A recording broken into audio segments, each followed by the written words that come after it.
Zero to infinity. Chapter 6 में next regulation में हम लोग एंटर करते हैं। इस वीडियो में हम लोग बात करने वाले हैं रेगुलेशन नंबर 65 की। ये है टाइप ऑफ प्लान्स। ये रेगुलेशन दो टाइप से इम्पॉर्टेंट है, एक एग्ज़ाम के पॉइंट ऑफ व्यू से, एक आपकी प्रोफेशनल लाइफ के पॉइंट ऑफ व्यू से। अगर आप स्टूडेंट हैं, कल को आप प्रोफेशनल बनेंगे तो आपको ये चीज़ें पता होनी चाहिए। अगर किसी माइंस में आप एजेंट हैं, ओनर है या फिर मैनेजर हैं, तो आपको ये चीज़ें पता होनी चाहिए कि किस टाइप के माइन प्लान्स मेंटेन करने हैं उस पर्टिकुलर माइंस में। और स्टूडेंट है तो एग्ज़ाम पास करने के लिए ये रेगुलेशन इंपॉर्टेंट है। इस रेगुलेशन के अंदर में 10 सब रेगुलेशन है टोटल, और सारे सब रेगुलेशंस को हम लोग एक एक करके देखेंगे। आइए शुरुआत करते हैं। पहला है सब रेगुलेशन नंबर 1। ये कहता है द ओनर, एजेंट और manager of every mine shall keep the following plans and sections. यानी कि हर एक माइन के ओनर, एजेंट या फिर मैनेजर को इतने तरीके के प्लान्स और सेक्शंस रखने हैं जो भी बताए जाएंगे। फर्स्ट है इसका पॉइंट ए है इसका सब रेगुलेशन 1 का, a surface plan showing every surface feature with in the boundaries such as telephone, telegraph or power transmission line, water main, tram line, railway, road, river, water course, reservoir, tank, boreholes, shaft and incline opening, open cast working, subsidence and building on the surface। सबसे पहली बात कह रहे हैं कि surface plan maintain करना है। तो सरफेस प्लान का मतलब क्या होता है कि ऐसा प्लान जिसके ऊपर में सरफेस की फीचर्स हों। यानी कि अगर आप ऊपर से देखिए कि सरफेस के ऊपर में बिल्डिंग है, कहीं पानी का टैंक बना हुआ है, वाटर कोर्स है, या जो भी चीज़ें सरफेस पे प्रोमिनेंट फीचर्स हैं, जो इंपॉर्टेंट फीचर्स हैं, वो एक प्लान में शो होने चाहिए।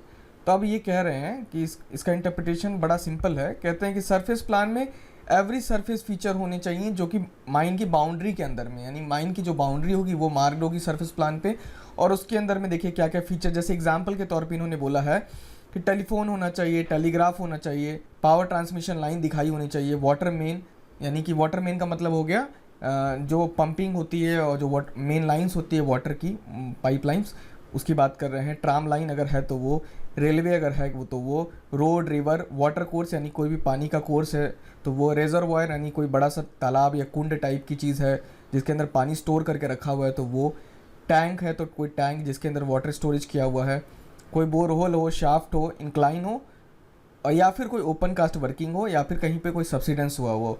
तो ये सारी चीज़ें सरफेस की प्लान में शो होनी चाहिए। ठीक है। अब एक चीज़ आप अगर रेगुलेशन नंबर 64 को रिकॉल करेंगे तो सरफेस प्लान भी 1:1000 की स्केल पे या 1:2000 की स्केल पे बना होना चाहिए, अनटिल और अनलेस प्रोवाइडेड। ठीक है। यानी चीफ इंस्पेक्टर, रीजनल इंस्पेक्टर जो भी वहाँ एप्लीकेबल है, वो अगर परमिशन देते हैं दूसरे स्केल पे प्लान बनाने के लिए तो दूसरे स्केल पे एप्लीकेबल होगा, अदरवाइज 1:1000 या 1:2000 स्केल पे प्लान देना है।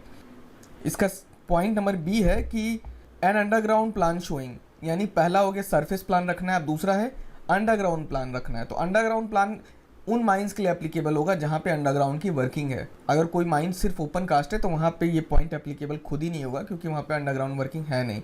तो अंडरग्राउंड प्लान में क्या क्या शो करना है इसके बारे में बात करते हैं एक एक करके। पहला पॉइंट 1 कह रहा है इसका कि the position of the workings of the mine below ground, यानी कि अंडरग्राउंड में जो भी वर्किंग्स होगी उनकी पोजीशन को बताना है। पोजीशन बताने का मतलब हो गया कि जैसे नेशनल ग्रिड है अपनी, ठीक है, तो कुछ नॉर्दिंग होगी ग्रिड की, कुछ ईस्टिंग होगी पर्टिकुलर पॉइंट पे, यानी एक्स और वाई कोऑर्डिनेट होंगे बेसिकली। तो अंडरग्राउंड में जो भी डेवलपमेंट का काम किया हुआ हो या डीपिलरिंग का काम किया हुआ हो या जो भी किसी टाइप की वर्किंग हो अंडरग्राउंड में, उसको उस ग्रिड में दिखाना है। यानी उसकी पोजीशन पता होनी चाहिए कि वो अंडरग्राउंड वर्किंग एक्स और वाई के हिसाब से कहाँ पर स्थित है। ठीक है। नेक्स्ट की बात करते हैं हम लोग। पॉइंट नंबर 2 कह रहा है इसका, every borehole and shaft with depth, incline opening, cross measure drift, goaf, fire stopping or seal, water dam with dimension and other particulars of construction, pumping station and haulage roadway. आसान सी चीज़ें बोल रहे हैं कि अगर बोरहोल है या शाफ्ट है तो उसमें उसके बगल में डेप्थ लिखी होनी चाहिए अंडरग्राउंड प्लान में। एग्जाम्पल देखिए, जैसे ये एक शाफ्ट है तो यहाँ लिखा होगा मान लीजिए 200 मीटर, तो ये जो इस तरीके से दर्शाया हुआ होना चाहिए अंडरग्राउंड प्लान में। और ये सारे जो नोटेशंस है, यानी जो चिन्ह है जिससे हम चीज़ों को दर्शाएंगे, जैसे टेलीफोन को, शाफ्ट को, इंक्लाइन को, ये सब शेड्यूल में दिए हुए हैं। आप जब CMR के आखिरी में जाएंगे तो आखिरी में शेड्यूल बना हुआ है, जो कि मैंने रेगुलेशन नंबर 65 में भी दिखाया था। तो उसी शेड्यूल के हिसाब से प्लान बनने हैं, वही सारे नोटेशंस यूज़ करने हैं।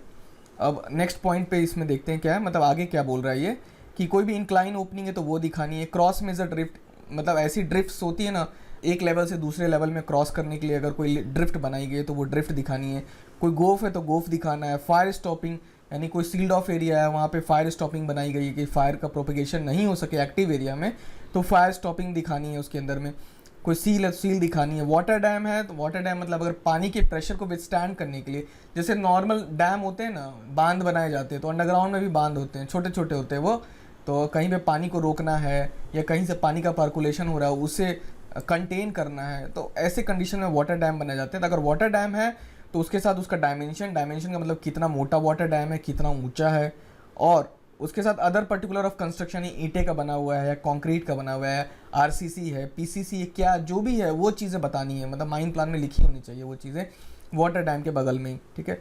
कोई पंपिंग स्टेशन अंडरग्राउंड में तो वो दिखाना है, और कोई हॉलेज रोडवे, हॉलेज रोडवे का मतलब जिससे मटेरियल आना जाना करते हैं, ले जाना लाना करते हैं, वो वाला रोडवे उसके अंदर में शो होना चाहिए अंडरग्राउंड प्लान में। नेक्स्ट पॉइंट की बात करते हैं, every important surface feature within the boundaries such as railway, road, river, stream, water course, tank, reservoir, open cast working and building which is within 200 meters of any part of the workings measured on the horizontal plane। कह रहे हैं कि underground plan में कुछ surface feature भी दिखाने, कुछ important surface feature भी दिखाने हैं, तो वो ओवरलैप करके दिखाए जाते हैं। जैसे अंडरग्राउंड में मान लीजिए पिलर है, तो मान लीजिए 2 पिलर है, और सरफेस पे मान लीजिए कोई बिल्डिंग है, तो इस तरीके से दिखाए जाते हैं, ये दोनों अलग अलग कलर में दिखाए जाते हैं, ठीक है। तो इनके जो नोटेशंस है वो तो शेड्यूल में आपको पता ही ये दिए हुए हैं, तो उसी तरीके से प्लान बनता है।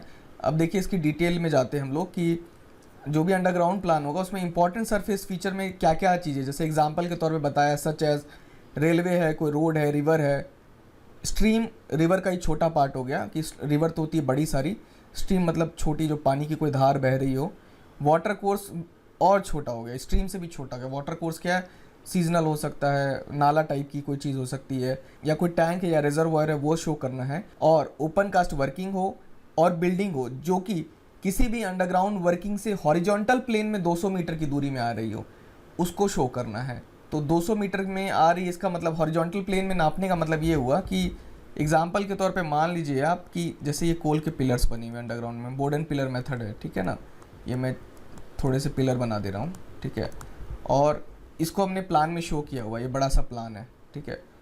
अब इस वर्किंग से 200 मीटर के अंदर में हॉरिजॉन्टल प्लेन में अगर कुछ भी आ रहा है, यानी कुछ भी आ रहा है कहने का मतलब हुआ कि कोई बिल्डिंग आ रही है या फिर कोई अगर ओपन कास्ट वर्किंग आ रही है, सपोज ये ओपन कास्ट वर्किंग है, ठीक है ना, तो ये ओपन कास्ट वर्किंग को शो करना है, और कोई बिल्डिंग है तो बिल्डिंग को शो करना है, जैसे ये बिल्डिंग है तो बिल्डिंग को शो करना है, इस तरीके से प्लान के अंदर में शो करना है अंडरग्राउंड प्लान में, ठीक है।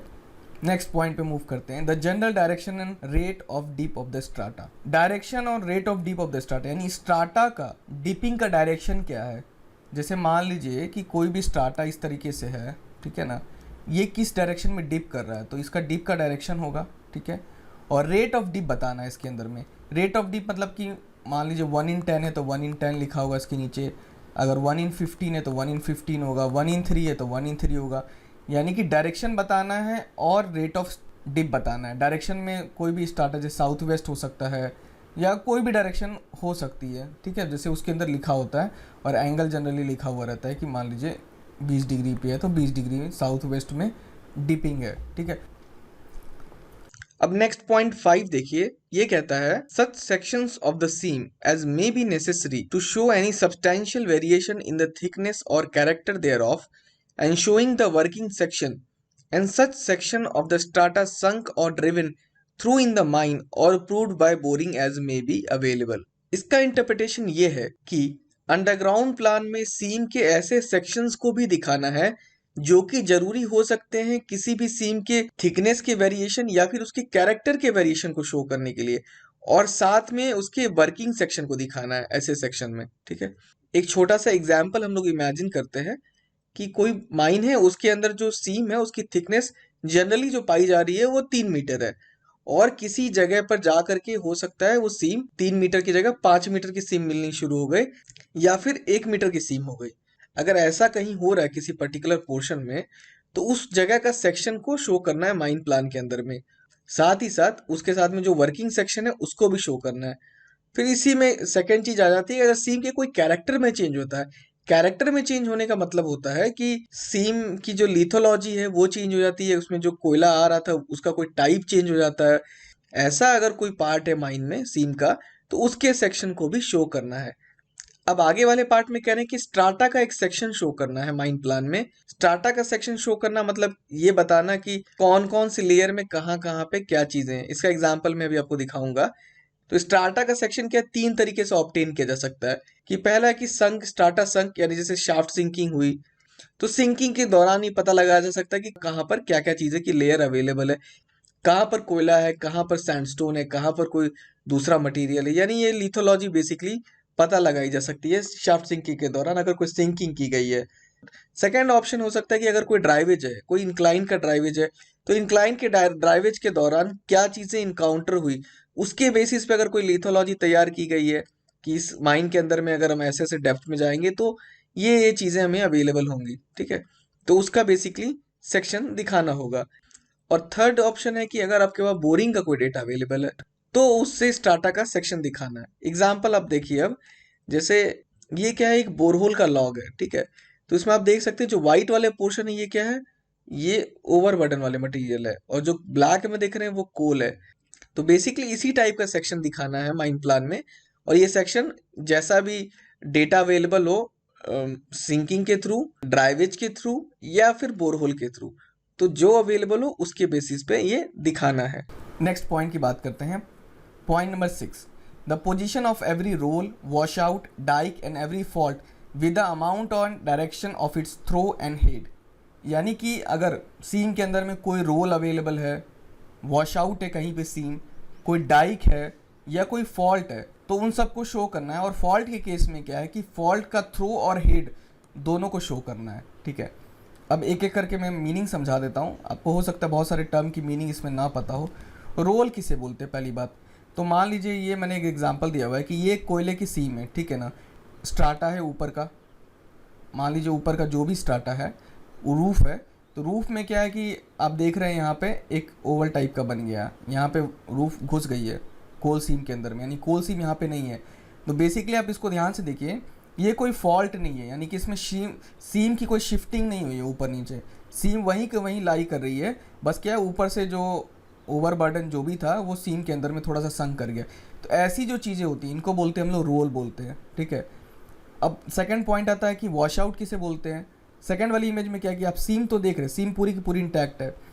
इसके अंदर में क्या है कि अंदर में ऊपर में मान लीजिए कोई दूसरा मटेरियल था, सैंडस्टोन था या कुछ भी था, अचानक से ना कोल सीम के अंदर में बालू आनी शुरू हो गई। ठीक है, या फिर कोई दूसरा मटेरियल आना शुरू हो गया, तो ऐसा इसको बोलेंगे वॉश आउट बोलेंगे। ऐसा क्यों होता है कि जब कोल सीम फॉर्म हो रही होगी ना किसी पर्टिकुलर टाइम में, बहुत हज़ारों साल पहले, तो ये जो पोर्शन रहा होगा यहाँ पे क्या होगा, मान लीजिए कोई मटेरियल गिरा होगा, मटेरियल यहाँ से हट गया होगा, उसकी जगह पे कोई मिट्टी ने जगह ले ली होगी, और ऊपर से फिर दूसरे सैंडस्टोन का या कोई दूसरे होस्ट रॉक जो भी है उनका फॉर्मेशन हो गया होगा।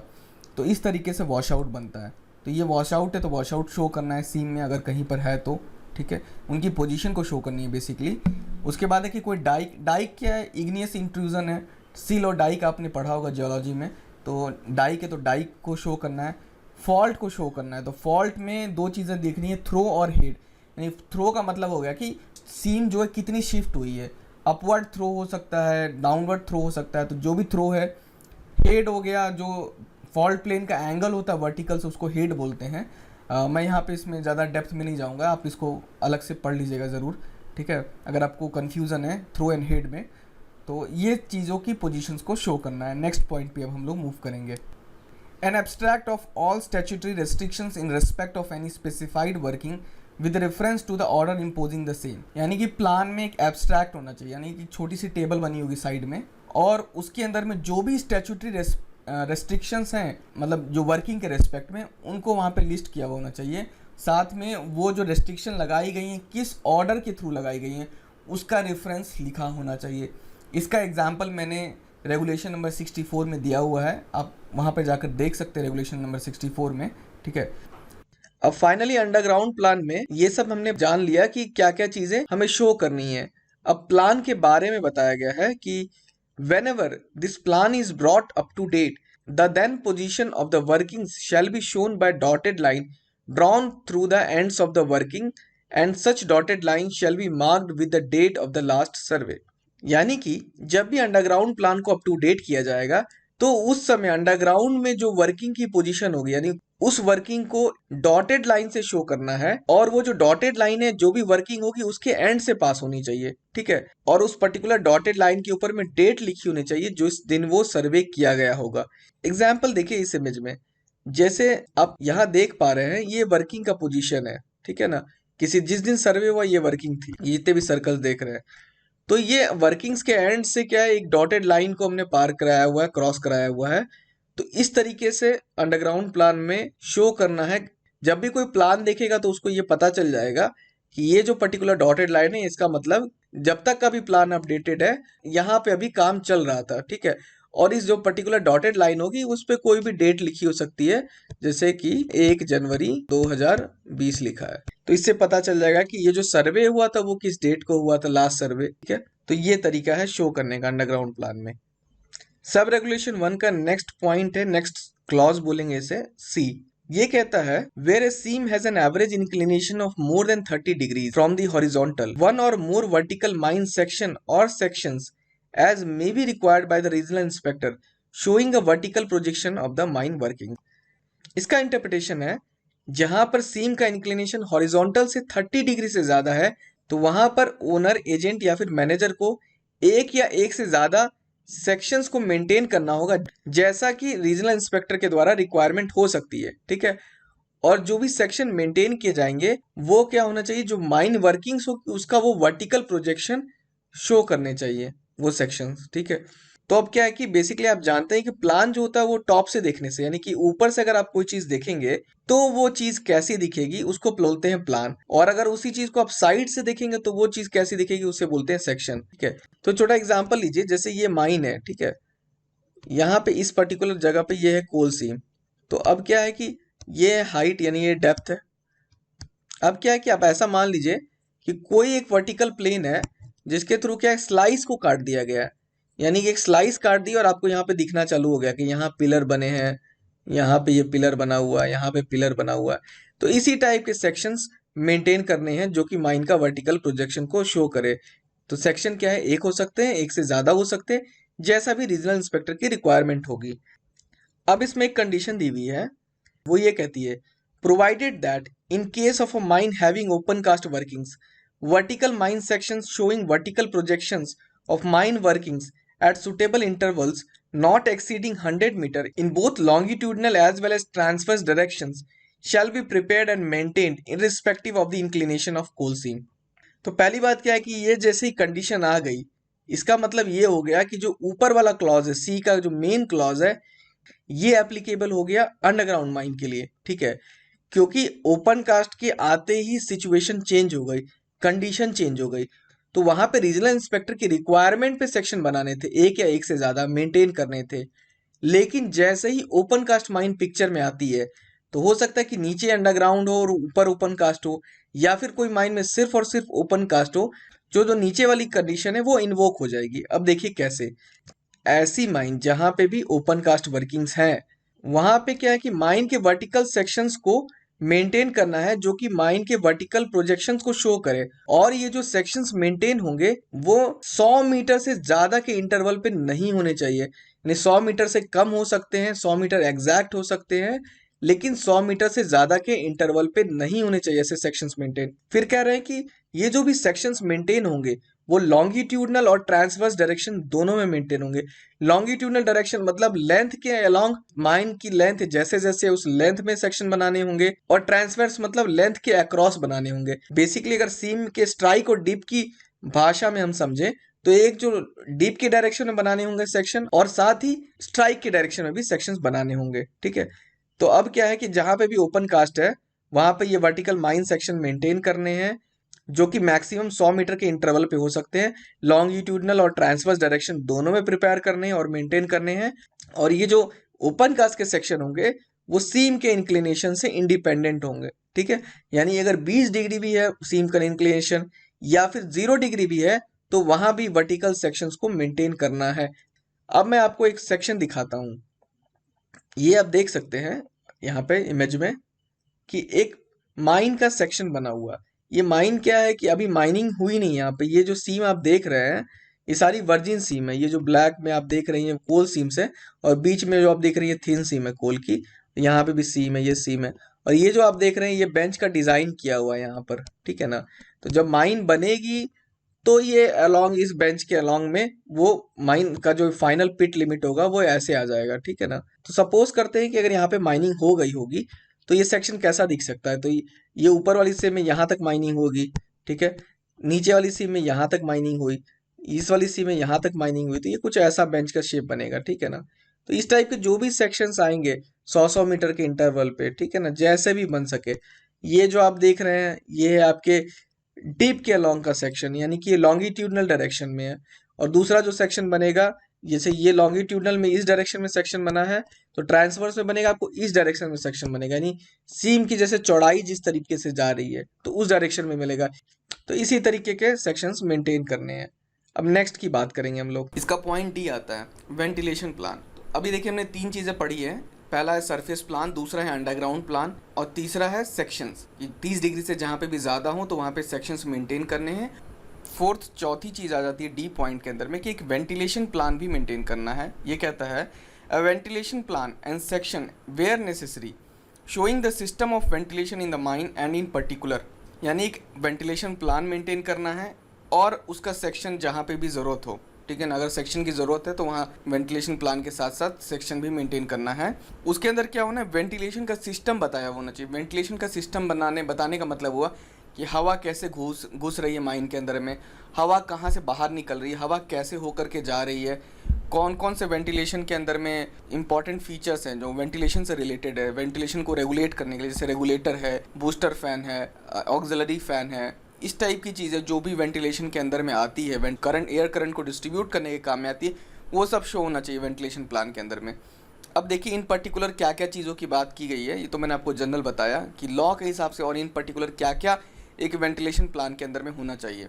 पहली कह रहा है कि the general direction of air current, यानी कि general direction of air current की हवा मुख्य तौर पे किस डायरेक्शन में मूव कर रही है। तो हवा 2 तरीके से इसमें मूव करेगी, एक होगी फ्रेश एयर का मूवमेंट होगा, एक होगा रिटर्न एयर का मूवमेंट। फ्रेश एयर ब्लू में दिखाते हैं और रिटर्न एयर को रेड में दिखाते हैं एरो से। नेक्स्ट पॉइंट बोल रहे हैं every point where the quantity of air is measured, यानी ऐसे सारे पॉइंट्स जहाँ जहाँ पे भी अंडरग्राउंड में क्वांटिटी ऑफ एयर को मेज़र किया जाता है उस पॉइंट को भी शो करना है। जैसे एक गैलरी है, मान लीजिए गैलरी में इस पर्टिकुलर पॉइंट पे एयर की क्वांटिटी को मेज़र किया जाता है, तो इस पर्टिकुलर पॉइंट को शो करना है वेंटिलेशन प्लान के अंदर में।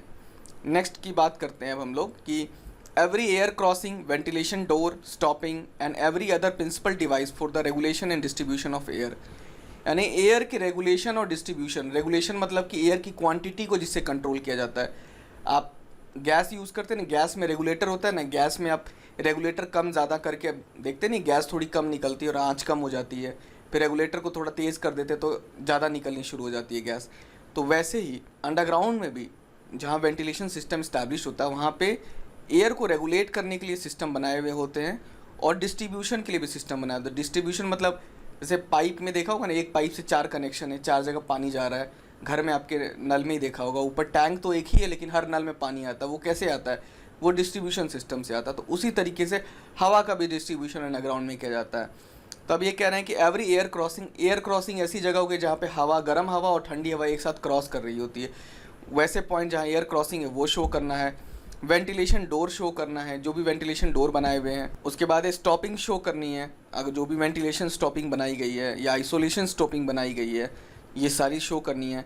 और अदर प्रिंसिपल डिवाइस, जो भी रेगुलेशन और डिस्ट्रीब्यूशन में अदर प्रिंसिपल डिवाइस में जैसे बूस्टर फैन आ गया, तो ये सारी जो चीज़ें हैं वो वेंटिलेशन प्लान के अंदर में होनी चाहिए। नेक्स्ट की बात करते हैं हम लोग every fire stopping and serial number, यानी वेंटिलेशन प्लान में जितनी भी फायर स्टॉपिंग्स बनी हुई होंगी अंडरग्राउंड माइंस में वो सारी शो होनी चाहिए और साथ ही उसका सीरियल नंबर भी होना चाहिए ताकि उसको आइडेंटिफाई किया जा सके कि कौन से नंबर वाली ये फायर स्टॉपिंग है। फिर नेक्स्ट पॉइंट में कह रहे हैं every room used for storing inflammable material, यानी कोई भी ज्वलनशील पदार्थ को स्टोर करने वाला कोई भी अगर रूम अंडरग्राउंड में बनाया गया है तो वो रूम शो होना चाहिए वेंटिलेशन प्लान में।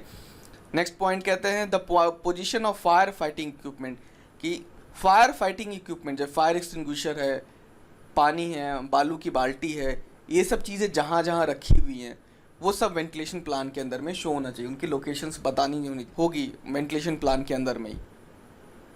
नेक्स्ट पॉइंट कह रहे हैं every water dam with dimensions and other particulars of construction, यानी हर एक वाटर डैम अंडरग्राउंड में जो वाटर के प्रेशर को रेगुलेट करने के लिए, कंट्रोल करने के लिए जो चीज़ बनाई गई है, डैम बनाए गए हैं, वो डैम उसके डायमेंशन के साथ, मतलब कितना मोटा है डैम नहीं है, और उसका कंस्ट्रक्शन पर्टिकुलर के साथ में, यानी वो किस मटेरियल का बना हुआ है, उसका कर्वेचर में बना हुआ है डैम तो वो किस कर्वेचर का बना हुआ है, अगर स्ट्रेट वॉल है तो वो वॉल किस तरीके की है, तो ये अदर पर्टिकुलर्स के साथ में वाटर डैम को शो करना है वेंटिलेशन प्लान में। नेक्स्ट पॉइंट कहते हैं कि every pumping, telephone and ambulance station, नहीं वेंटिलेशन प्लान के अंदर में जो भी पंपिंग स्टेशन आ रहे हैं या टेलीफोन की लोकेशन है या फिर एम्बुलेंस स्टेशन है अगर कहीं पे, तो वो शो होने चाहिए। नेक्स्ट पॉइंट कहते हैं every haulage and travelling roadway, यानी हॉलेज रोडवे और ट्रैवलिंग रोडवे शो करना है। एवरी ऑक्सिलरी और बूस्टर फैन, मैंने पहले भी बताया, ऑक्सिलरी फैन अगर कहीं इंस्टॉल्ड है या बूस्टर फैन कहीं इंस्टॉल्ड है तो उसकी लोकेशन को शो करना है। एवरी स्टोन डस्ट बैरियर, जो डिग्री 2 और डिग्री 3 की माइंस होती हैं उसमें स्टोन डस्ट बैरियर लगाया जाता है कोल्ड डस्ट के एक्सप्लोजन को कंट्रोल करने के लिए, तो वो स्टोन बैरियर की जो भी लोकेशन होगी वो वेंटिलेशन प्लान के अंदर में शो होनी चाहिए। अब मूव करते हैं पॉइंट ई की तरफ। पॉइंट ई को पहले हम लोग जानते हैं, फिर इसका सिग्निफिकेंस भी समझेंगे कि ऐसा क्यों किया है, ऐसा लॉ में प्रोविज़न क्यों है। हालांकि ऐसे देखेंगे आप हर रेगुलेशन के पीछे कुछ ना कुछ सिग्निफिकेंस है। मैं आपको बहुत ज़्यादा डिटेल में नहीं बता पाया इस वीडियो में क्योंकि वीडियो इटसेल्फ बहुत लंबा हो जा रहा है और बहुत ज़्यादा डिटेल में जाने से 3-4 घंटे का वीडियो हो जाएगा, तो वो बहुत ज़्यादा आपके एग्ज़ाम के पॉइंट से भी आप मायने नहीं रखेगा। अगर आपको कोई स्पेसिफिक डाउट हो तो आप कमेंट सेक्शन में ज़रूर पूछ सकते हैं। अभी फ़िलहाल हम लोग मूव करते हैं पॉइंट ई की तरफ। A joint survey plan showing the details required under clause B of this sub-regulation and sub-regulation 6 and 7 signed by the surveyor and the manager of the mine and also of adjoining mines having working within 60 meters of common boundary or where the boundary is in dispute within 60 meters of the boundary claimed by the owner of the mine concerned, signifying the correctness of the common boundary or the disputed boundaries as the case may be and of the position of the working in relation to one another। Basically point ई में कह रहे हैं कि joint survey plan रखना है आपकी बगल वाली माइन के रिस्पेक्ट में, एजेंट, ओनर या फिर मैनेजर को एक जॉइंट सर्वे प्लान भी रखना है कि आपकी वर्किंग के रिस्पेक्ट में बगल वाले की वर्किंग कहाँ तक पहुँची है। एक जॉइंट सर्वे प्लान रखना है showing the detail required under clause B of this sub regulation, यानी कि सब रेगुलेशन 1 के क्लॉज बी में क्या बोला था, अंडरग्राउंड प्लान। अंडरग्राउंड प्लान में जो भी डिटेल्स रिक्वायर्ड थी वो सारी डिटेल्स को मेंटेन करते हुए एक जॉइंट सर्वे प्लान बनाना है, पहली बात, ठीक है ना। फिर कह रहे हैं सब रेगुलेशन 6 और 7, इसके अंदर भी जो चीज़ें जरूरत बताई गई हैं उन सबको भी इनकॉर्पोरेट करना है जॉइंट सर्वे प्लान के अंदर में।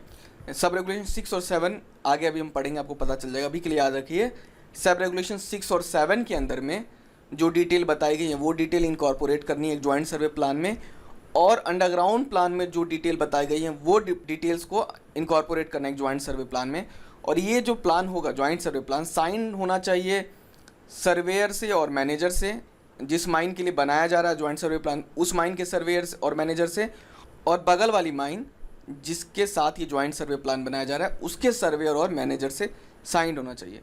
यानी अभी तक हमें पता चला कि अंडरग्राउंड प्लान होना चाहिए जॉइंट सर्वे प्लान, और सब रेगुलेशन 6 और 7 में जो डिटेल बताई गई हैं वो भी उसके अंदर होनी चाहिए, और वो प्लान साइन होना चाहिए सर्वेयर मैनेजर से जिस माइन के लिए जॉइंट सर्वे प्लान बन रहा है और जिस माइन के साथ बन रहा है उनके साथ, ठीक है। अब कह रहे हैं नेक्स्ट कि having working within 60 metre of common boundary, यानी कि जहाँ पर भी बाउंड्री शेयर हो रही हो, मतलब मैं आपको बाउंड्री, कॉमन बाउंड्री की बात बता रहा हूँ आपको मैं, ये जैसे एक बाउंड्री है, ठीक है, किसी माइन की, तो इसके 60 मीटर के अंदर में, मतलब ये दूसरी माइन है तो इसके 60 मीटर के, यहाँ पे आपकी माइन एक्स है और इधर दूसरी माइन वाई है, तो इसके 60 मीटर के अंदर में अगर उस माइन की जो भी वर्किंग्स है वो सारी शो होनी चाहिए जॉइंट सर्वे प्लान के अंदर में, ठीक है। और फिर आगे करें, और where the boundary is in dispute, यानी अगर बाउंड्री अगर डिस्प्यूट में, कि अगर ये माइन वाले बोल रहे हैं, ये वाली माइन वाले कि हमारी बाउंड्री भैया यहाँ तक है, ठीक है, और ये माइन वाले बोल रहे नहीं हमारी बाउंड्री यहाँ तक है, ठीक है।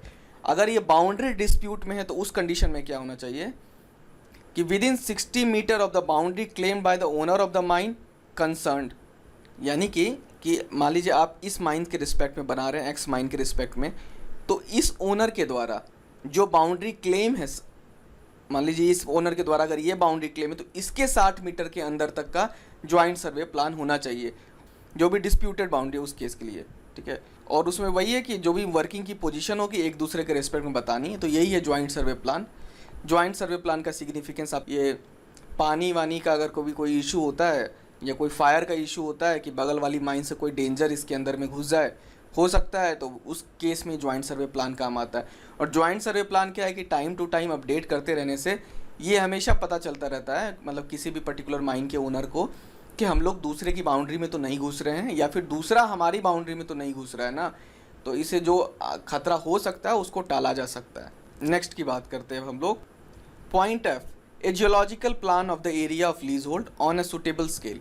सुटेबल स्केल पे एक जियोलॉजिकल प्लान होना चाहिए। जियोलॉजिकल प्लान में इसे जियोलॉजिकल फीचर्स जो भी हैं पर्टिकुलर माइन के रिस्पेक्ट में, जैसे कहाँ पे फॉल्ट है, कहाँ फोल्ड है, कहाँ रोल है, कहाँ वॉश आउट है, कहाँ पे क्या मतलब टोपोग्राफी है उस पर्टिकुलर एरिया की, क्या टेरेन है, ये सारी चीज़ें, कंटूर वंटूर, ये सब मिला करके एक जियोलॉजिकल प्लान बनता है, तो वो जियोलॉजिकल प्लान मेंटेन होना चाहिए, ठीक है। नेक्स्ट पॉइंट की बात करेंगे अब। इसका जो क्लॉज जी है वो बोल रहा है वाटर डेंजर प्लान मेंटेन करने के लिए, और सेक्शन भी बोल रहा है, दोनों चीज़ें बोल रहा है, प्लान और सेक्शन। यानी वाटर डेंजर प्लान होना चाहिए और वाटर डेंजर का सेक्शन भी होना चाहिए माइन का, वाटर डेंजर के रिस्पेक्ट में। नाम से ही पता चल रहा है कि इसका पर्पज़ है कि पानी से कहीं कोई खतरा तो नहीं है। तो अब देखिए इसकी डिटेल में हम लोग जाते हैं कि क्या क्या रिक्वायर्ड होती है, क्या क्या चीज़ें। आपको पहले मैं एक बेसिक चीज़ बता देता हूँ। वाटर डेंजर प्लान में माइन के अंदर में अगर कोई भी ओपनिंग कनेक्ट हो रही है, एक छोटा से छोटा बोरहोल भी जिससे कि पानी घुस सकता है, वो सब इसके अंदर आएगा वाटर डेंजर प्लान के अंदर में। कि पानी का कोई भी सोर्स, कहीं से भी अगर पानी आने के चांस है तो वो आएगा वाटर डेंजर प्लान में। ये आप जनरल प्रिंसिपल याद रखिए। अब आगे लॉ के हिसाब से डिटेल देखते हैं क्या बोल रही है।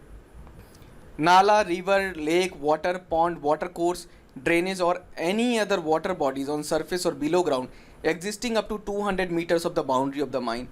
यानी कि ये सारे जो पानी के सोर्स बताए गए, नाला, river, lake, water pond, water course, drainage, ये जो वाटर बॉडीज़ हैं ये सरफेस पे हो चाहे अंडरग्राउंड में हो, ठीक है, ये बाउंड्री ऑफ माइन के 200 मीटर के दायरे तक में ये होना चाहिए, मार्किंग किया हुआ प्लान के ऊपर में, कि कहाँ कहाँ पर क्या तालाब है, क्या पानी का क्या सोर्स है, कोई मतलब कहाँ है व्यवस्था जहाँ से पानी घुस सकता है, बेसिकली ये आइडेंटिफाई करने के लिए। यानी कि प्लान देख के किसी भी समय ये पता लग सके कि पानी आने के चांस माइंस में कहाँ कहाँ से हो सकते हैं। नेक्स्ट कह रहे हैं the position of the working below ground and every borehole and shaft with depth, drive, cross cut, staple pit, excavation and air passage connected therewith. यानी कि अंडरग्राउंड की वर्किंग की पोजीशन को बताना है प्लान के अंदर में, जितने बोरहोल हैं उनको बताना है, शाफ्ट बतानी है कहाँ शाफ्ट बनी हो, डेप्थ के साथ में, बोरहोल शाफ्ट डेप्थ के साथ में, कोई भी ड्राइव चली हुई है, यानी मतलब ड्राइव का मतलब होता है कि गैलरी चली हुई है, वो बताना है। कोई क्रॉस कट मारा हुआ है तो क्रॉस कट मारना है, दो गैलरी को कनेक्ट जो करते हैं उसको बोलते हैं क्रॉस कट, वो क्रॉस कट अगर है तो वो बताना है। कोई स्टेपल पिट, अंडरग्राउंड में अगर कोई दूसरी पिट बनाई गई है, कोई ऐसा कोई भी एक्सकवेशन हो, सरफेस पे हो, अंडरग्राउंड में हो, ठीक है ना, वो दिखाना है।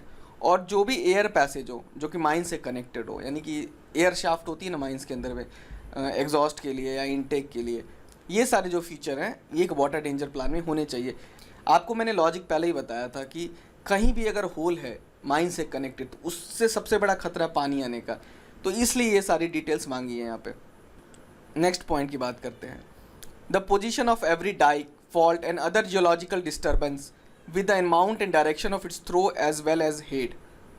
अगर डाइक है तो डाइक को बताना है, वाटर डेंजर प्लान में डाइक को शो करना है, ठीक है। कोई फॉल्ट है तो फॉल्ट को शो करना है, कोई अदर जियोलॉजिकल डिस्टर्बेंस है तो उसको शो करना है, और फॉल्ट के केस में क्या है कि उसका थ्रो और हेड भी बताना है, लिखना है वाटर डेंजर प्लान में, ठीक है।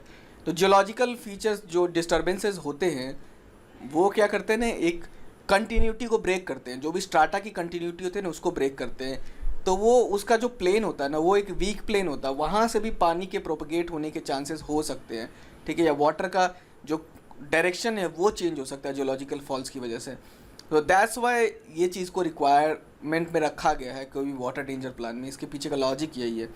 नेक्स्ट पॉइंट की बात करेंगे, पॉइंट नंबर 4 है levels taken in workings below ground eight easily identifiable points sufficient in number two allow the construction of sections along all drives, main headings and haulage roadways. तो थोड़ा समझने की बात है कि अंडरग्राउंड में इजीली आइडेंटिफाइबल पॉइंट्स पे, यानी कि ऐसे पॉइंट जिसको कि आसानी से आइडेंटिफाई किया जा सके, ठीक है ना, वहाँ पे क्या होना चाहिए कि लेवल्स होने चाहिए मार्क किए हुए। लेवल्स का मतलब होता है कि वो पर्टिकुलर पॉइंट सरफेस के रिस्पेक्ट में आरएल उसका कितना है, यानी वो कितनी डेप्थ पे है वो पॉइंट सरफेस के रिस्पेक्ट में।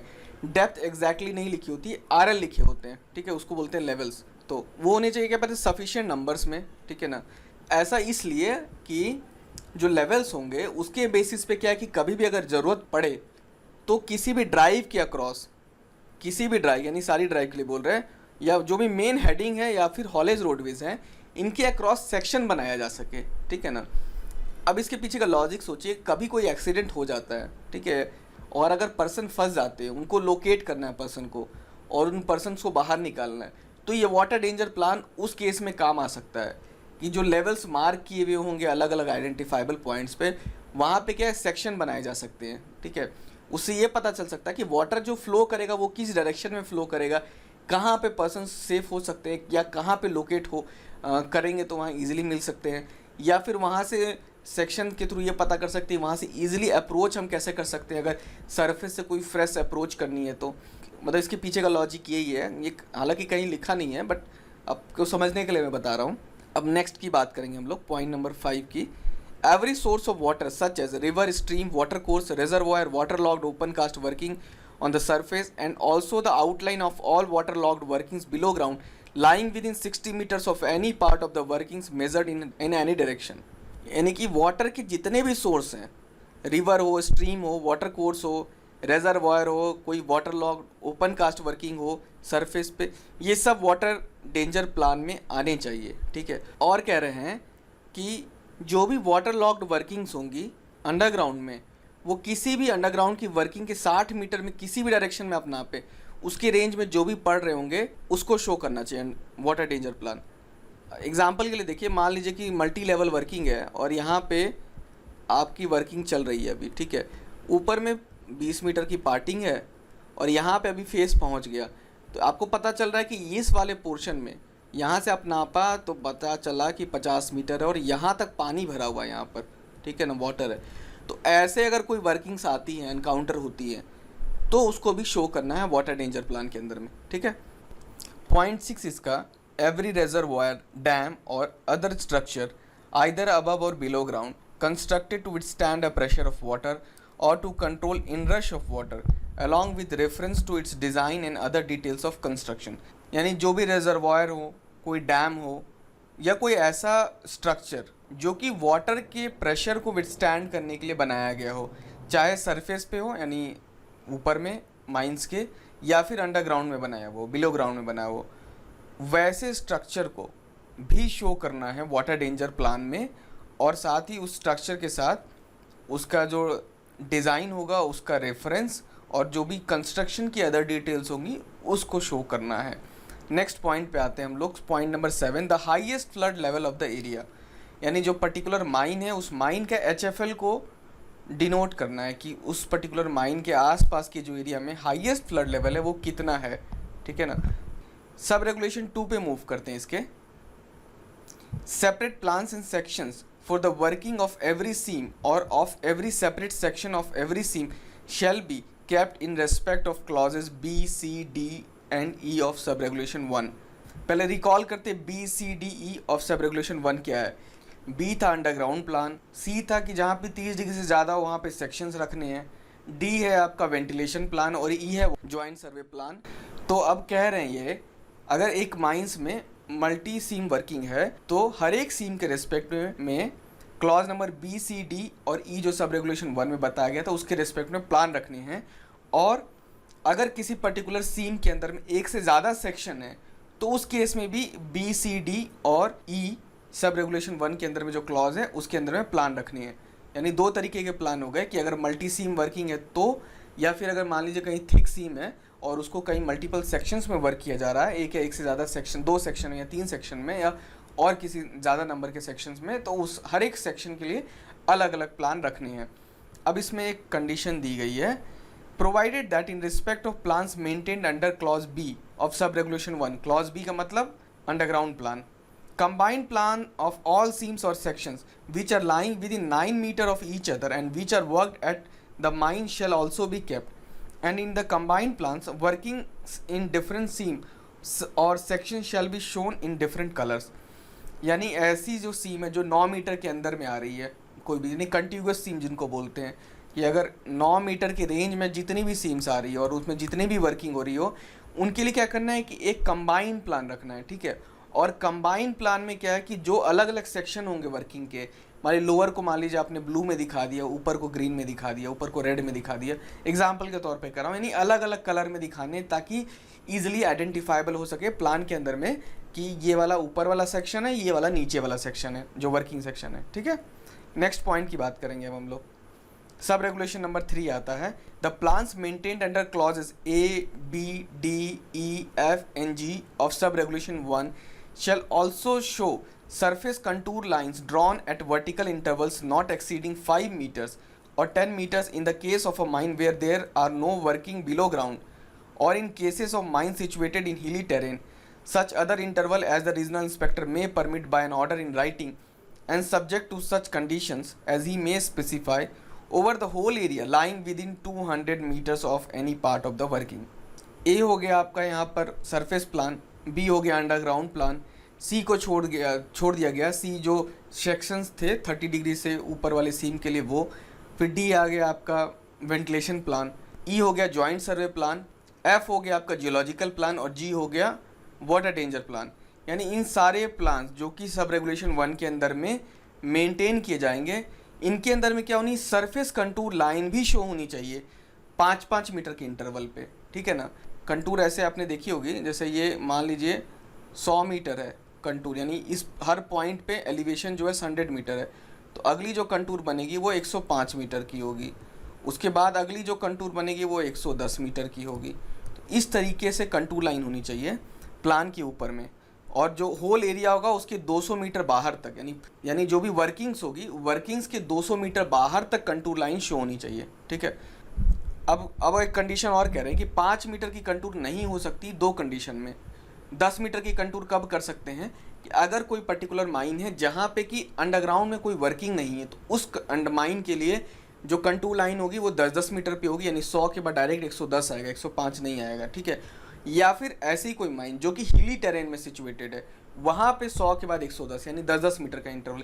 हिली टेरेन में क्या होता है ना कि एलिवेशन का जो डिफरेंस होता है वो काफ़ी तेज़ी से होता है। अगर हिली टेरेन में मान लीजिए अगर 5 की कंटूर बनाएंगे तो हो सकता है एकदम चिपक करके लाइन बन जाए, एकदम भर जाएगा प्लान, इसलिए वहाँ पे 10 मीटर बोला गया है। और जो नॉर्मल सरफेस है टेरेन है वहाँ पे 5 मीटर, और जहाँ पे भी ओपन कास्ट वर्किंग है सिर्फ और अंडरग्राउंड वर्किंग नहीं है वहाँ पर 10 मीटर में, ठीक है। या फिर ऐसे किसी इंटरवल पे जो कि रीजनल इंस्पेक्टर परमिट किए हुए हों किसी ऑर्डर के द्वारा लिखित में, राइटिंग में, और उन कंडीशंस के अकॉर्डिंग जो कि वो अपने ऑर्डर में स्पेसिफाई कर सकते हैं। अब नेक्स्ट की बात करेंगे हम लोग। Sub regulation number 4, the plans maintained under clause B of sub regulation 1 shall also show spot levels on floor of the working. यानी सब रेगुलेशन 1 में क्लॉज B क्या बोलता है, अंडरग्राउंड प्लान है, अंडरग्राउंड प्लान में क्या बोल रहे हैं, स्पॉट लेवल ऑफ फ्लोर का भी बताना है, यानी कि जहाँ पे भी ये गैलरीज ड्राइव की गई होंगी, गैलरीज की जो फ्लोर्स होंगी ना उस पर स्पॉट लेवल बताना है। अब आगे बताया गया कैसे बताना है, क्या बताना है। इसका क्लॉज नंबर A है इसका, along haulage roadways at every roadway junction except in roadways where tramming is done by manual means where the spot levels may be shown at points not more than 150 meters apart। यानी underground plan में क्या कर रहे हैं, जो भी haulage roadway होगी उसके फ्लोर पे स्पॉट लेवल देना है, जो भी रोडवे का जंक्शन होगा वहाँ पर देना है स्पॉट लेवल। और फिर एक्सेप्ट इन, यानी अब बता रहे हैं एक्सेप्शन दे रहे हैं, except in roadways where tramming is done by manual means, यानी अगर कोई ऐसा रोडवे है जहाँ पे कि ट्रैमिंग मैनुअल मीन्स से होती है, यानी कि ट्रैमिंग मैनुअल मीन्स होने का मतलब जैसे टकोल में टब में कोयला लोड किया टब में और उसको धक्का दे रहे हैं मैनुअली, जो वो ट्रॉली मैन्स होते हैं वो अंडरग्राउंड में कोयले के टब को धक्का देते हैं और ट्रैमिंग करके दूर तक लेके जाते हैं। तो अगर वैसी कोई जगह है तो वहाँ पे जो स्पॉट लेवल है वो मैक्स टू मैक्स 150 मीटर के इंटरवल पे मार्क होना चाहिए, ठीक है ना। प्लान में वैसे कोई रोडवे अगर प्लान में शो की गई है तो 150 मीटर के इंटरवल पे, उससे शॉर्टर इंटरवल पे हो सकता है but not more than 150 metres, ठीक है। ये ऑब्जेक्टिव के पॉइंट से याद रखिएगा, not more than 150 metre. Next की बात करते हैं। In case of headings which have been discontinued either temporarily or permanently also at the end of such headings. यानी ऐसी कोई हेडिंग जिसको डिसकंटिन्यू कर दिया गया है, टेम्परली हो चाहे परमानेंटली हो, तो उस हेडिंग्स के अंदर में स्पॉट लेवल्स होने चाहिए उसके फ्लोर पे, और ऐसी जो भी हेडिंग्स होंगी उनके एंड में जहाँ पे वो हेडिंग टर्मिनेट हो रही है वहाँ पे स्पॉट लेवल मार्क होने चाहिए क्लॉज बी के हिसाब से। फिर कंडीशन दी है इसमें, provided that where two drifts in stone or two galleries in coal pass over one another, this shall be clearly indicated on the plans with appropriate noting if necessary. यानी अगर ऐसा हो रहा है कि कहीं पे मान लीजिए एक गैलरी है या कोई ड्रिफ्ट है, ठीक है, ऐसे ऊपर से कोई दूसरी ड्रिफ्ट इसके ऊपर से अगर क्रॉस कर रही है, इस डायरेक्शन में मान लीजिए क्रॉस कर रही है, ये जो है अप में है, ये लो में है, ठीक है, ऐसे भी क्रॉस हो सकती है या फिर ऐसे क्रॉस हो सकती है, ये लो है और ये अप है, ठीक है। अगर ऐसा कहीं पे हो रहा है तो उस कंडीशन में क्या कर रहे हैं कि provided that where two drifts in stone or two galleries in coal, कोयले में दो गैलरीज या स्टोन के अंदर दो ड्रिफ्ट एक दूसरे के ऊपर से अगर पास हो रही हैं, तो ये जो चीज़ है ये पर्टिकुलरली प्लान में मेंशन होनी चाहिए, अंडरग्राउंड प्लान में ये लिखा होना चाहिए, बताया होना चाहिए कि हाँ यहाँ पे गैलरीज या ड्रिफ्ट क्रॉस कर रही हैं एक दूसरे को, और अप्रोप्रिएट नोटिंग अगर उसमें कोई ज़रूरत है कि उसको बताने के लिए अगर कोई नोटिंग की ज़रूरत है तो उसमें जैसे प्लान में लिख दिया छोटा सा कि टू ड्रिफ्ट्स या drift number A1 drift number A2 crossing over each other, ऐसा करके लिख दिया। तो इस टाइप की चीज़ अगर कहीं है तो वो होनी चाहिए प्लान में मेंशन, ठीक है। नेक्स्ट सब रेगुलेशन नंबर 5 इसका, a permanent benchmark shall be established on the surface and all levels taken above and below ground shall be referred to a plane in relation to such benchmark, and the particulars of the benchmark together with its height above mean sea level shall be shown on the plans required to be maintained under these regulations। in these regulations यानी कि coal mine regulations के अंदर में जो भी plans maintain किए जाएंगे उस प्लान्स के रिस्पेक्ट में कहा जा रहा है कि एक परमानेंट बेंचमार्क इस्टेब्लिश होना चाहिए सरफेस के ऊपर में। बेंचमार्क मतलब एक ऐसा फिक्स्ड पॉइंट, एक जनरली एक पिलर बनाते हैं काफ़ी गहरा जो कि जनरल वेदर कंडीशन से डिस्टर्ब नहीं होता, उस पर्टिकुलर जो बेंचमार्क होता है उसका एक्स और वाई कोऑर्डिनेट नोन होता है, ठीक है। आपको मैंने पिछले वीडियो में बताया था जनरली जो रेलवे स्टेशंस होते हैं वहाँ पे मीन सी लेवल और एक्स और वाई के कोऑर्डिनेट जो नेशनल ग्रिड के रिस्पेक्ट में होते हैं उसको लाया हुआ रहता है। तो माइंस में भी क्या करते हैं, उन्हीं को सर्वे करते हुए माइंस तक बेंचमार्क लेके आते हैं, और अब जो भी प्लान बनेगा उस बेंचमार्क के रिस्पेक्ट में बनेगा, नहीं तो उसको मानते हुए जो भी ग्रिड ओरिएंट की जाएगी या तो उस पर्टिकुलर ग्रिड में, अगर नेशनल ग्रिड से जोड़ दिया तो बेटर है, बेंचमार्क के रिस्पेक्ट में होना चाहिए। लेकिन जो भी होगा, तो अब ये कह रहे हैं कि प्लान में सबसे पहले जो भी बेंचमार्क इस्टेब्लिश होगा उस बेंचमार्क के जो मीन सी लेवल होगा उसको मार्क करना है बेंचमार्क के पास में, ठीक है। और क्या होगा, जो भी मान लीजिए कोई बेंचमार्क बनाया गया है, इसकी MSL से हाइट मान लेते हैं हम 200 मीटर है, 210 मीटर है, चलिए ठीक है। अब क्या करते हैं ना, जो भी हम लोग मतलब हाइट लेते हैं अंडरग्राउंड में या ये सरफेस पे जो स्पॉट लेवल लेते हैं उसको हम लोग बोलते हैं RL बोलते हैं, रिड्यूस्ड लेवल। इसको मान लिया हमने कि रेफरेंस के लिए 100 है, ठीक है। तो इसके नीचे हम जितना जाएंगे तो लेफ्ट माइनस होता जाएगा 90, 80, 70, और इसके ऊपर जितना जाएंगे 100 का 110 होगा, 120 होगा, ऐसे चलेगा। ये जो नंबर बड़ा होता है MSL का, कभी कभी थोड़ा प्लान में लिखने की सुविधा के लिए ही ये कोई भी नंबर यहाँ पे अज्यूम कर लिया जाता है, और जो भी लेवल मार्क होते हैं इस जो बेंचमार्क का जो प्लेन होता है ना उसके रेस्पेक्ट में होते हैं, ऊपर हो चाहे नीचे हो, नीचे जाने पे घटता है, ऊपर जाने पे बढ़ता है, ठीक है। इसको यहाँ पे डायरेक्टली MSL को भी यूज़ किया जा सकता था, जैसे यहाँ 210 है, ये इजी नंबर है, तो 210 के रेस्पेक्ट में नीचे क्या घट रहा है और 210 के रेस्पेक्ट में ऊपर क्या बढ़ रहा है, ये बेंचमार्क के प्लेन के रेस्पेक्ट में जो भी मार्किंग होगी स्पॉट लेवल की वो होगी प्लान्स के अंदर में।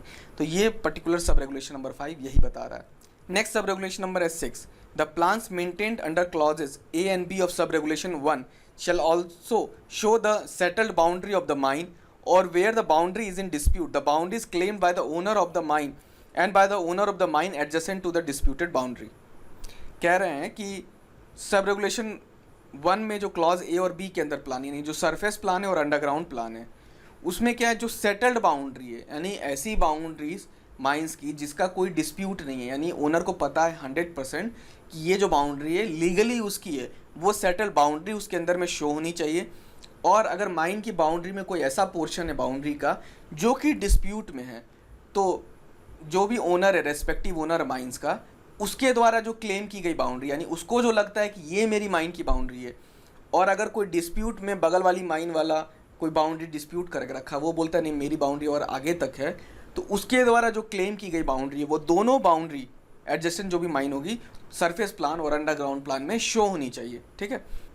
नेक्स्ट पॉइंट की बात करते हैं। इसमें जो है कंडीशन दी है, provided that where it is not possible to show the complete boundary of the leasehold on the same plan, an additional key plan on any other suitable scale showing such boundaries and the outline of the working shall also be maintained. यानी कह रहे हैं कि कोई particular mine का leasehold बहुत बड़ा हो सकता है, ठीक है। इस रेगुलेशन के अंदर है आपको 1:1000 और 1:2000 में प्लान मेंटेन करने हैं। तो अगर ऐसा कोई प्लान है जो आपके बड़े से बड़े पेपर में भी उस स्केल में नहीं आ सकता है, तो वैसे कंडीशन में क्या करना है कि कोई दूसरी स्केल में एक ऐसा की प्लान बनाना है। मान लीजिए छोटा सा प्लान बना दिया 8000 की स्केल में, ठीक है, जिसके अंदर पूरी माइन की बाउंड्री शो होनी चाहिए, ठीक है, और उसके अंदर जो वर्किंग्स होगी, जो डिटेल प्लान बनाया गया उसकी आउटलाइन शो होनी चाहिए कि ये वर्किंग्स है, ठीक है। ये रेफरेंस के लिए ये वाला प्लान भी वहाँ पे मेंटेन करना है। वो ये एक स्पेशल कंडीशन है ऐसे माइंस के लिए जिनकी पूरी बाउंड्री एक प्लान पे शो नहीं की जा सकती, जो दिए हुए स्केल्स हैं उसके अंदर में, जो इस रेगुलेशन में। अब नेक्स्ट की बात करेंगे, सब रेगुलेशन नंबर 7।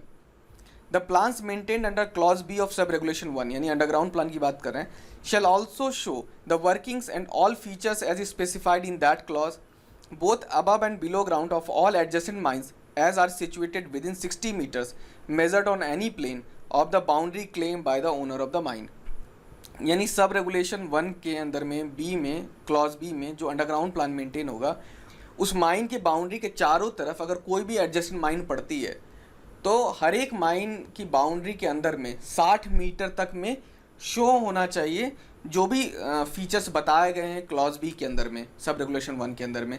यानी आपकी माइन, अगर मान लीजिए मैं माइन का ओनर हूँ, मैंने जो माइन का प्लान बनवाया उस प्लान के अंदर में जो भी मैंने अंडरग्राउंड के जो फीचर शो करवाए हैं और उसमें जो भी एडजेसेंट माइन पड़ेगी उसमें जो भी 60 मीटर के अंदर में जो भी फीचर हमारी माइन के लिए दिखाए गए हैं, वो अगर फीचर उसमें पड़ते हैं 60 मीटर के अंदर में एडजेसेंट माइन के जो भी पड़ते हैं वो सारे शो होने चाहिए, ठीक है।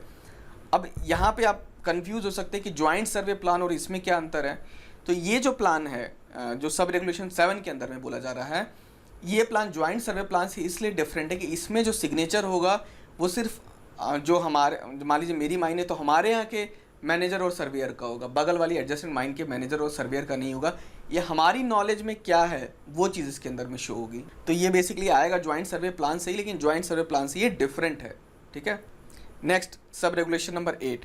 The owner, agent and manager of every mine shall, as soon as its working extend to within 60 meters of the settled boundary with an adjacent mine, or where the boundary is in dispute within 60 meters of the boundary claimed by the owner of the adjacent mine, inform the owner, agent or manager of the such mine or of the fact of such extension, and shall also give all reasonable facilities to the surveyors of its adjacent mines to carry out the surveys and levelings required to be made under this sub-regulation।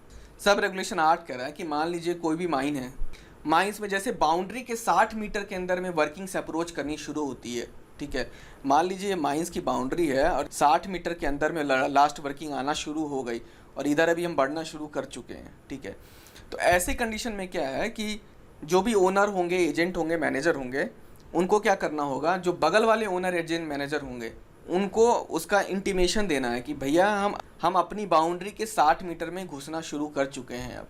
और या फिर अगर आपके पास boundary settled है तो ये, या फिर अगर ऐसी बात है कि बाउंड्री डिस्प्यूट में है तो उसने, अगर माइंस वालों ने ये वाली बाउंड्री यहाँ पे क्लेम कर रखी है तो इसके 60 मीटर के अंदर में जैसे ही अप्रोच करेंगे तो उनको नोटिस देना है, उनको बताना है कि भैया हम बाउंड्री में घुसना शुरू कर चुके हैं, 60 मीटर के दायरे में आ गए हैं अब। और साथ ही क्या करना होगा, जो इन्फॉर्मेशन दे दी एजेंट, ओनर, मैनेजर को, ठीक है, ऐसा एक्सटेंशन होने वाला 60 मीटर के अंदर में, और उनके जो दूसरे माइन वाले एजेंट, ओनर, मैनेजर हैं, उनके यहाँ के जो भी सर्वेयर होंगे उनको सारी वो फैसिलिटी अवेलेबल करानी है, जिससे कि वो सर्वेयर अगर चाह के आपकी माइंस में, यानी हमारी माइंस में आ करके कोई सर्वे करना चाह सकते हैं या कोई लेवलिंग का वर्क करना चाहते हैं जो कि रिक्वायर्ड इस रेगुलेशन के अंदर में, वो सारा का सारा वो कंडक्ट करा सके बिना किसी डिस्प्यूट के, ठीक है। नेक्स्ट पॉइंट की बात करेंगे हम लोग, sub regulation number 9। The regional inspector may by an order in writing. अब रीजनल इंस्पेक्टर की क्या पावर है कि राइटिंग में क्या ऑर्डर कर सकते हैं, मांग सकते हैं, सब रेगुलेशन नंबर 9 के अंदर में पहली बात बोल रहे हैं, require such additional details to be shown on the plans and sections maintained under these regulations or the preparation and maintenance of such other plans and sections showing such details and on such scale and with such time as he may specify in the order. And अब बात क्या है ना कि देखिए CMR तो बना दिया गया, CMR के अंदर में सारे पॉसिबल सिनारियो को इमेजिन करना पॉसिबल नहीं है। हो सकता है कि कोई और प्लान की भी रिक्वायरमेंट पड़ जाए समय के साथ, ठीक है। तो इसमें क्या है ना, ये जो सब रेगुलेशन 9 के क्लॉज नंबर 1 के हिसाब से जो रीजनल इंस्पेक्टर उनको एक पावर दे दी गई है। तो रीजनल इंस्पेक्टर क्या कर सकते हैं, राइटिंग में ऑर्डर करके कोई अलग टाइप की डिटेल्स जो कि प्लान्स और सेक्शंस में दिखानी है उसके लिए वो ऑर्डर कर सकते हैं कि कोई अलग टाइप की कोई नई चीज़ आ गई या कुछ ओनर एजेंट से कुछ और ज़्यादा फर्दर और माइन्यूट डिटेल्स में जाना चाहते हो तो वो सारी डिटेलों को वो ऑर्डर करके बोल सकते हैं कि ये चीज़ों को भी आपको शो करना है, ठीक है। और अलग टाइप के प्लान्स और सेक्शन जो कि इसमें स्पेसिफाई नहीं आए हैं अभी तक, जो लिस्टिंग में नहीं आया है, उसको मेंटेन करने के लिए और वो किस स्केल पे मेंटेन करने हैं और कितने समय के अंदर में बना करके जमा करने हैं, ये सब वो अपने ऑर्डर में स्पेसिफाई कर सकते हैं, ठीक है। पॉइंट 2 आता है इसका, क्लॉज 2 बोलेंगे इसे, रिक्वायर द ओनर एजेंट और manager to submit to him within such time such plans and sections or tracings thereof as he may specify in the order. यानी एजेंट, ओनर और manager को वो order में बता सकते हैं कि आपको लाइक 2 महीने का टाइम दिया, 2 महीने के अंदर या 10 दिन का टाइम दिया कि आपको इस 10 दिन के अंदर में ये प्लान, ये सेक्शन या ये ट्रेसिंग है आपकी जो भी है ये आप सबमिट करो हमको, ठीक है ना। वो अपने ऑर्डर में स्पेसिफाई कर सकते हैं, उनको ये पावर दी गई है यहाँ पे। अब आता है इस रेगुलेशन का सब रेगुलेशन नंबर 10 जो कि इसका लास्ट सब रेगुलेशन भी है। अब देखिए ये क्या कहता है, द ओनर एजेंट और manager shall at any time if required by the regional inspector show on any plan or section the then position of the workings of the mine। तो इसका इंटरप्रिटेशन ये है कि ओनर, एजेंट या फिर manager, इनको क्या है कि किसी भी समय अगर रीजनल इंस्पेक्टर के द्वारा ऐसी रिक्वायरमेंट रखी जाती है, यानी ऐसा बोला जाता है कि आज की पोजीशन हमें बताइए कि माइन कहाँ चल रही है, तो उनको वैसे प्लान और सेक्शन जो कि उस समय की वर्किंग की पोजीशन को शो कर रहे होंगे वो प्रिपेयर करवाने पड़ेंगे और वो अगर जरूरत हो तो सबमिट भी करवाने पड़ेंगे। तो अब ये क्वेश्चन आता है कि ये सब रेगुलेशन नंबर 10 की जरूरत क्या है, ठीक है। तो इससे पहले जो हमने रेगुलेशन नंबर 64 पढ़ा था, तो रेगुलेशन नंबर 64 के सब रेगुलेशन 4 में प्रोविजन दिया गया था कि जो भी माइन प्लान अपडेट करने हैं वो क्या है कि 3 मंथ की रेंज में करने, यानी कि आज की डेट में आपके पास जो प्लान है वो मैक्सिमम जो उसमें अपडेशन हो सकता है वो मैक्सिमम 3 महीने पुराने तक का हो सकता है, ठीक है। उसके बियॉन्ड का नहीं होना चाहिए। तो बेसिकली क्या है कि जो सब रेगुलेशन नंबर 10 है उसके बेसिस से रीजनल इंस्पेक्टर के पास एक पावर दे दी गई है, यानी कि अगर माइन में रीजनल इंस्पेक्टर विजिट करते हैं और बोलते हैं कि प्लान में आज की डेट का हमें शो करके बताइए कि माइन कहाँ चल रही है, तो वैसे केस में कोई एजेंट, ओनर या फिर मैनेजर ये नहीं बोल सकता कि रेगुलेशन नंबर 64 के सब रेगुलेशन 4 में तो बोला गया था कि प्लान 3 महीने के पुराने तक का अपडेट किया हुआ चलेगा, तो हमारे पास जो प्लान है वो 2 महीने पुराना अपडेट किया हुआ है और मैं इसे आज अपडेट नहीं करूंगा क्योंकि मैं तो लॉ के हिसाब से सही हूं ना। एजेंट, ओनर, मैनेजर तो ये क्लेम कर सकते हैं। तो ये सब रेगुलेशन नंबर 10 क्या है, उस चीज को ओवरराइड करेगा जो 64(4) है। यानी कि जब भी रीजनल इंस्पेक्टर ने बोला कि भैया आपको आज का दिखाना है, आज कहाँ आपकी माइन चल रही है, तो उनको वो दिखाना पड़ेगा। पहले क्या, अगर ये सब रेगुलेशन नंबर 10 नहीं होता तो 64(4) का हवाला देके एजेंट, ओनर या फिर मैनेजर आसानी से बच सकते थे।